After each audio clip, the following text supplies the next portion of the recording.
Et si tout ce que vous pensiez savoir sur la création d'Ève était basé sur une mauvaise traduction?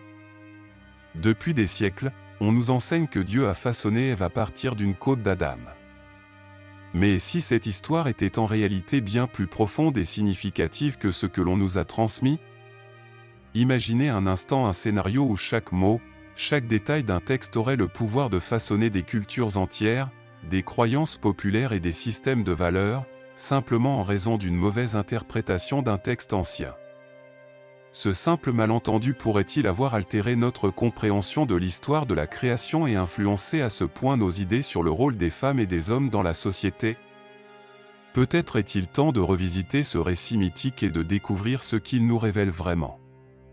Plongeons ensemble dans l'étude du texte hébraïque original pour découvrir une vérité insoupçonnée qui pourrait bouleverser notre vision de l'humanité. Si ce sujet vous intrigue et que vous souhaitez en découvrir davantage, n'oubliez pas de vous abonner à notre chaîne pour nous aider à atteindre notre objectif de 1000 abonnés d'ici la fin de l'année.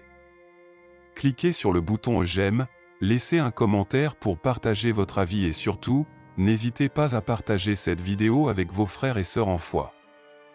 Chaque abonnement et chaque partage nous rapproche un peu plus de notre objectif et nous permet de continuer à explorer ensemble les mystères des Écritures. Votre soutien est essentiel pour que nous puissions aller toujours plus loin dans l'étude de ces récits puissants qui façonnent notre compréhension du monde. Et la tradition raconte que Dieu a d'abord créé Adam, puis qu'il forma Ève à partir d'une de ses côtes. Ce récit, tiré de Genèse 2, 21-22, a souvent été interprété comme une justification des rôles genrés, plaçant les femmes dans une position inférieure par rapport aux hommes.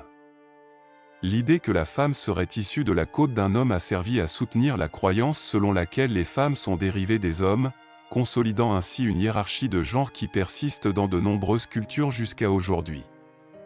Mais que se passerait-il si nous vous disions que le mot côte est en fait le produit d'une traduction incorrecte? Et si le texte hébreu original offrait une toute autre vision, remettant en question cette interprétation patriarcale et redéfinissant la relation entre l'homme et la femme dans un contexte d'égalité et de complémentarité? Aujourd'hui, nous allons explorer comment une simple erreur de traduction, basée sur un seul mot, a influencé des siècles de réflexion théologique et philosophique, et comment une meilleure compréhension de ce terme pourrait nous offrir une nouvelle perspective sur l'égalité et l'unité des sexes. Restez avec nous pour découvrir la vérité derrière cette côte d'Adam, et comment cette réévaluation peut non seulement redéfinir l'histoire de la création mais aussi transformer notre vision d'une des histoires les plus fondamentales et emblématiques de l'humanité. En hébreu, le mot tsela apparaît plus de 40 fois dans l'Ancien Testament, mais étonnamment, il n'est jamais traduit par côte dans aucun autre passage. Dans presque tous les cas, il désigne plutôt côté ou partie latérale d'une structure, comme une partie extérieure ou un flanc.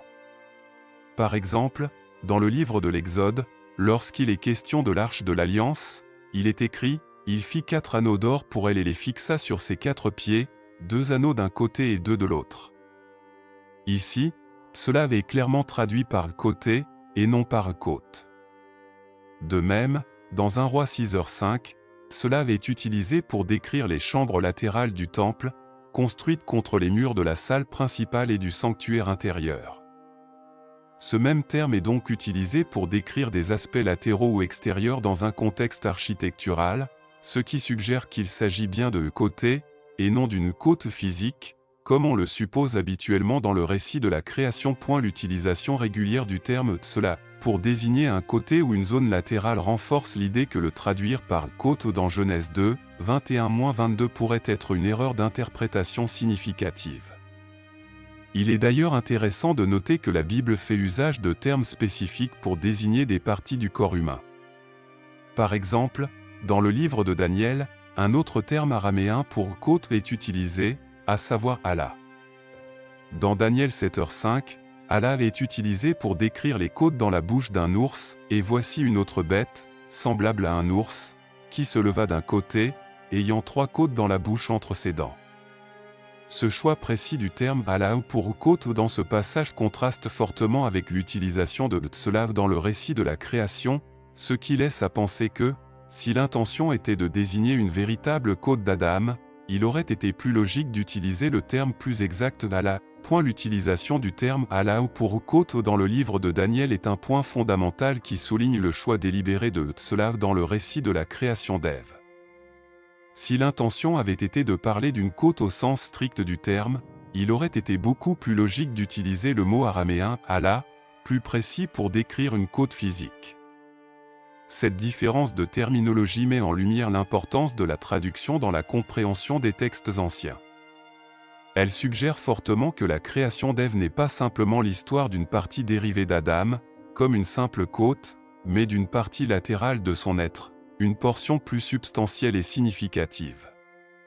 Cela pourrait réécrire la manière dont nous comprenons la relation entre Adam et Ève, en affirmant que, depuis le commencement, ils ont été créés comme des égaux, non comme des entités hiérarchiques. En d'autres termes, Ève n'a pas été formée pour être inférieure, mais comme une partenaire essentielle et égale dans l'humanité. Imaginez maintenant les profondes implications de cette réinterprétation. Si cela devait signifier côté plutôt que côte, cela modifierait radicalement notre compréhension du récit de la création.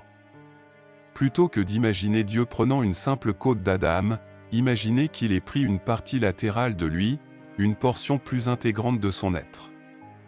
Cela change la dynamique de la relation entre Adam et Ève. Au lieu de voir Ève comme dérivée ou secondaire, nous pourrions la voir comme une égale, créée à partir d'une part substantielle d'Adam. Cette compréhension redéfinit la nature de l'humanité en soulignant l'égalité fondamentale entre les sexes. Adam et Ève ne sont plus vus comme séparés par un fossé hiérarchique, mais comme deux égaux, unis dans leur création et dans leur mission. L'impact de cette mauvaise traduction a été profond et a perduré à travers les siècles. L'idée que la femme ait été faite à partir d'une petite partie d'Adam a servi à légitimer des structures patriarcales et des systèmes sociaux qui ont vu les femmes comme inférieures ou subordonnées aux hommes. Cette interprétation a renforcé l'idée que les hommes étaient les figures dominantes, et que les femmes étaient simplement des accompagnatrices ou des soutiens dans la société.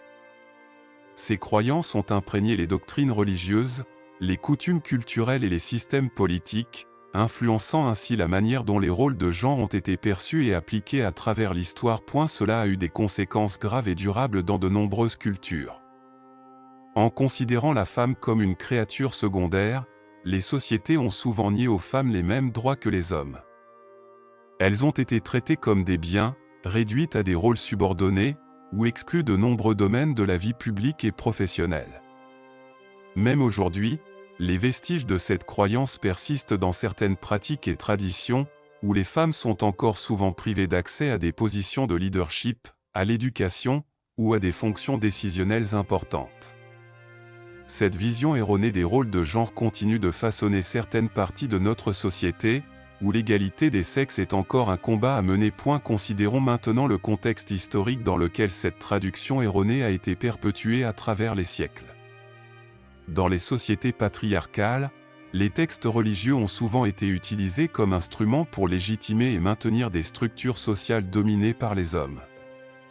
Au fil du temps, la croyance selon laquelle la femme aurait été créée à partir d'une côte, une partie apparemment insignifiante du corps masculin, a servi de justification pratique pour ancrer cette domination masculine. Cette interprétation erronée a été exploitée pour soutenir l'idée que les femmes étaient naturellement inférieures, et qu'elles devaient donc occuper une position subordonnée dans la société, dans la famille et au sein de la communauté religieuse. Par cette croyance, les femmes ont été reléguées à des rôles secondaires, souvent assignées à des tâches domestiques, tout en étant exclues des positions de pouvoir et de prise de décision. Si nous mettons en lumière ce qu'implique réellement le mot Tzlav lorsqu'il est traduit par côté, une autre compréhension de la création émerge. L'idée que Dieu ait créé Ève à partir du côté d'Adam suggère qu'Ève n'a pas été tirée d'une simple partie insignifiante, mais d'une portion significative et centrale du corps d'Adam, ce qui souligne leur égalité. Cette réinterprétation révèle que Ève a été créée comme une compagne égalitaire, et non comme un être secondaire ou subordonné. En effet, côté porte une connotation de partenariat et de symétrie, et non de dérivation. Cette vision s'aligne parfaitement avec le passage de Genèse 1h27, Dieu créa l'homme à son image, à l'image de Dieu il le créa, homme et femme il les créa. Cette perspective nous invite à reconnaître que les deux sexes, l'homme et la femme, ont été créés à l'image de Dieu, dans une égalité fondamentale, et que chacun apporte des talents et des perspectives uniques pour accomplir le plan divin. En acceptant cette nouvelle compréhension de la création, nous rejetons l'idée de hiérarchie traditionnelle entre les sexes et adoptons une vision de respect mutuel, d'égalité et de complémentarité. Cette réinterprétation invite non seulement à valoriser de manière égale les contributions des hommes et des femmes, mais elle souligne également l'importance de travailler ensemble pour bâtir une société plus juste et équilibrée. Cela réaffirme que, dès la création, hommes et femmes ont été destinés à se tenir côte à côte, partageant les mêmes responsabilités et bénédictions, non comme des entités séparées, mais comme des partenaires égaux dans la vie. Les mots ont un pouvoir immense. La façon dont nous choisissons de les interpréter façonne notre vision du monde, et influence profondément la manière dont nous comprenons les relations humaines, les valeurs sociales et les croyances religieuses. Les traductions précises sont essentielles pour préserver l'authenticité des messages originels des textes anciens. Une simple erreur de traduction peut altérer la compréhension des Écritures, distordre les croyances des individus et des sociétés, et influencer les pratiques culturelles et religieuses au fil du temps. Le choix de traduire cela par côte dans le récit de la création d'Ève est un exemple flagrant de la façon dont une différence de traduction peut modifier l'interprétation d'un texte, affectant la vision des rôles de genre et renforçant l'idée erronée de subordination de la femme. Pourtant, à travers une exploration approfondie du contexte biblique et du véritable sens des mots, nous découvrons de nombreux passages qui soutiennent l'égalité entre les hommes et les femmes dans les Écritures. Par exemple, l'histoire de Déborah, la prophétesse du livre des Juges, met en lumière le rôle fondamental des femmes dans la société. Déborah est décrite comme une figure de pouvoir et de respect, remplissant des fonctions de conseillère spirituelle, de juge et de leader militaire. Elle a guidé Israël à travers des périodes difficiles et a pris des décisions cruciales, démontrant que les femmes peuvent occuper des rôles essentiels, non seulement dans la sphère religieuse mais aussi dans la gestion des affaires sociales et politiques. Son histoire prouve que la capacité de diriger, de prendre des décisions importantes et de guider les autres ne dépend pas du genre, mais de la sagesse et du leadership, des qualités que Déborah a incarnées pleinement. D'eux-mêmes, l'histoire de Ruth et de Naomi dans le livre de Ruth est un puissant exemple de résilience et de solidarité féminine face à l'adversité. Ruth, une jeune veuve moabite, décide de suivre sa belle-mère Naomi dans un voyage ardu pour retourner en Israël, même après avoir perdu son mari et malgré l'incertitude de l'avenir. Elle s'engage à prendre soin de Naomi, à ses côtés, quel que soit le prix à payer. Ce récit illustre non seulement la fidélité et la loyauté de Ruth, mais aussi la manière dont les femmes ont souvent joué un rôle crucial dans le soutien émotionnel et pratique de leur famille. Ruth, par son engagement, est devenue un modèle de leadership affectif, un pilier qui soutient les autres même dans les moments de grande souffrance. Cela met en lumière la force intérieure des femmes, leur résilience et leur capacité à prendre des initiatives courageuses pour préserver et restaurer l'harmonie dans la famille et la communauté. Marie-Madeleine, dans le Nouveau Testament, est aussi une figure emblématique qui a joué un rôle clé dans l'histoire de la résurrection. Non seulement elle a été l'une des premières à découvrir le tombeau vide de Jésus, mais elle a également été choisie par le Christ pour annoncer la résurrection aux autres disciples. Elle a reçu de cette manière la première mission de proclamer l'espoir, l'amour et la victoire sur la mort. Ce fait souligne non seulement l'importance des femmes dans la communauté chrétienne primitive, mais aussi la manière dont Dieu a choisi des femmes comme porteuses du message divin, les plaçant à la tête de la proclamation d'une vérité centrale de la foi chrétienne, la résurrection. Par son rôle, Marie-Madeleine incarne l'idée que la mission spirituelle n'a pas de frontières de genre et que les femmes, tout comme les hommes, sont appelées à annoncer les grandes vérités de la foi. Priscille et Aquila, un autre couple mentionné plusieurs fois dans le Nouveau Testament, sont des figures de leaders dans l'Église chrétienne primitive. Priscille, en particulier, est souvent citée pour son rôle d'enseignante et de collaboratrice essentielle de l'apôtre Paul, contribuant à l'expansion de l'Évangile et au renforcement de la foi au sein des premières communautés chrétiennes. Leur exemple démontre que les femmes ont joué un rôle fondamental dans la diffusion du christianisme dès ses premières heures, agissant en tant qu'enseignantes, théologienne et leader aux côtés des hommes. Ce modèle de collaboration égale et de partenariat dans la diffusion du message chrétien met en lumière la manière dont les premiers chrétiens comprenaient l'égalité des rôles entre hommes et femmes dans la construction de la communauté chrétienne. Reconnaître que cela signifie côté et non côte nous pousse à revisiter les textes sacrés et à réexaminer les fondements mêmes de nos croyances et traditions. Cette réévaluation permet d'approfondir notre compréhension des Écritures et de découvrir des messages et des perspectives souvent négligées. Il s'agit d'une invitation à revoir certaines des interprétations historiques qui ont renforcé des notions de hiérarchie et de subordination, et à reconnaître dans les textes bibliques un message plus radical d'égalité et de complémentarité. Les interprétations révisées, telles que celle-ci, nous encouragent à revisiter les valeurs d'équité, de respect et de partenariat présentes dans la Bible. Elles rappellent que, selon les Écritures, les hommes et les femmes ont été créés à l'image de Dieu et sont appelés à œuvrer ensemble, dans l'égalité et le respect mutuel, pour accomplir la volonté divine. L'histoire d'Adam et Ève, loin d'être un simple récit de création, devient un symbole puissant des valeurs fondatrices de la société humaine, l'égalité, l'harmonie et la collaboration entre les sexes. Ce récit reflète des croyances qui, lorsqu'elles sont comprises dans leur contexte originel, encouragent une vision plus inclusive et juste de la société. À travers cette redécouverte des textes sacrés, nous prenons conscience que les enseignements bibliques peuvent être une fondation solide pour bâtir une société plus juste, où chaque individu, homme ou femme, est valorisé de manière égale et où le respect mutuel est au cœur de nos relations.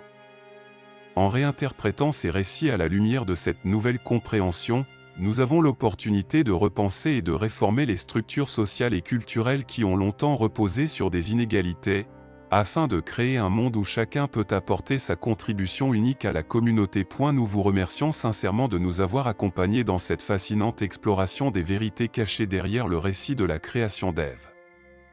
Si cette vidéo vous a éclairé, nous vous invitons à la partager avec vos proches et à vous abonner à notre chaîne pour continuer à découvrir ensemble les significations profondes et souvent méconnues des histoires bibliques. Votre soutien nous aide à poursuivre notre mission de dévoiler les messages authentiques des Écritures. N'oubliez pas de consulter également les autres vidéos suggérées à l'écran pour approfondir vos connaissances sur ces sujets fascinants. Que Dieu vous bénisse et vous guide dans votre cheminement spirituel.